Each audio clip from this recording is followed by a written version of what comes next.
BrahMos missile Bharat की ही नहीं दुनिया की सबसे घातक क्रूज मिसाइल है। आप इसका अंदाजा इस चीज से लगा सकते हो कि दुनिया का सबसे बेहतरीन एयर डिफेंस सिस्टम S-400B इसे डिटेक्ट नहीं कर सकता।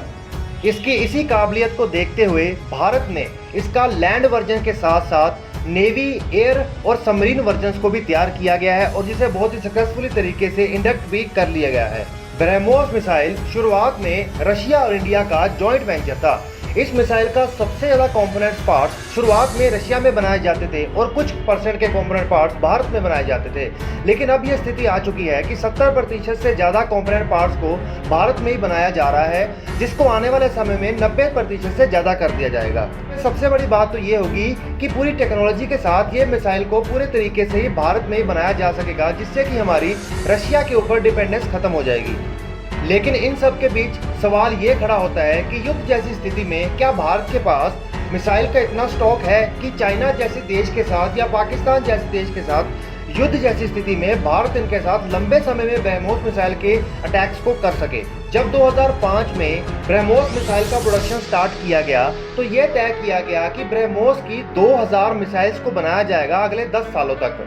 लेकिन ये बात तो 2015 तक ही खत्म हो जाती थी और आज दुनिया का 2021 साल चढ़ गया है और आज दुनिया में भारत का जो रूपरेखा है, भारत को लेकर दुनिया का नजरिया भी बदल गया है। आज भारत दुनिया के सामने एक बहुत ही बड़ी महाशक्ति बन के उभरा है। इसने बहुत ही मजबूती के साथ, चाहे पाकिस्तान हो चाहे चाइना हो, LOC के ऊपर इनके ऊपर बहुत ही ज्यादा मजबूती से स्टैंड लिया है। इसी सब के बीच चाइना के एक बड़े थिंक टैंक ने ये दावा किया है कि भारत के पास 14,000 से 15,000 के बीच में क्रूज मिसाइल्स का स्टॉक पड़ा है। हालांकि ये तो नहीं कहा जा सकता कि इतना बड़ा आंकड़ा या सटीक आंकड़ा चाइना के पास कैसे पहुंचा। हालांकि भारतीय सरकार ने इसके ऊपर कोई भी इंफॉर्मेशन नहीं दी है पास कितना स्टॉक पड़ा है। आमतौर पर ऐसी मिसाइल्स का जो रख रखाव होता है वो बहुत महंगा होता है, हो भी क्यों ना दुनिया की सबसे ज़्यादा घातक मिसाइल होगी, लेकिन क्योंकि भारत में आने वाले समय की चुनौतियों को देखते हुए इसका एक बहुत बड़ा प्रोडक्शन करना भी बहुत ज़रूरी था कि इसका स्टॉक करना जितना भी महंगा हो हमारे देश की सुरक्षा से तो महंगा नहीं हो सकता। अब एक बार के लिए ये जान लेते हैं कि भारत का जहां अगले 10 साल में सिर्फ 2000 मिसाइल बनाने का ही टारगेट था, एकदम से ये मिसाइल का स्टॉक 14,000 से 15,000 कैसे पहुँच गया। हम सब जानते हैं कि चाइना और भारत का डोकलाम से विवाद बहुत ही ज़्यादा स्ट्रांगली शुरू हुआ था। तभी के बाद भारत ने तय कर लिया था कि अब हम इस मिसाइल का बहुत ही बड़े स्तर पे स्टॉक करके रखेंगे। तो इसके चलते बहुत सारी प्रोडक्शन लाइन को स्टार्ट किया गया। ये देखा गया कि अगर पब्लिक सेक्टर इसके अंदर बड़ी स्तर पे पार्टिसिपेशन नहीं कर सकता तो प्राइवेट सेक्टर को इसके लिए इंडक्ट करा जाए। तो इसके चलते बहुत सारी प्राइवेट सेक्टर कंपनीज को आपस में जोड़ा गया और इसके चलते कई सारी प्रोडक्शन लाइंस को भी शुरू किया गया, जिसके चलते यहाँ की एवरेज इतनी पहुँच गई कि सिर्फ 5 साल के अंदर अंदर भारत की ब्रह्मोस मिसाइल के स्टॉक को 9,000 से 12,000 कर दिया गया।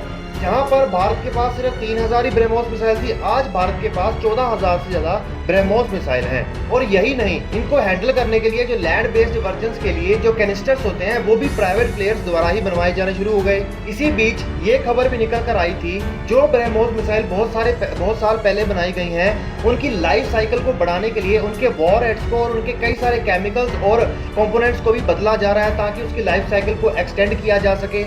चाइना के थिंक टैंक ने यह दावा किया कि चाइना दुनिया का सबसे ज़्यादा ताकतवर देश होने के बावजूद भी उसको भारत से लड़ने के लिए पाकिस्तान जैसे देश की मदद लेनी पड़ रही है, और फिर भी भारत कितने स्ट्रॉन्ग तरीके से चाइना और पाकिस्तान दोनों को जवाब दे रहा है।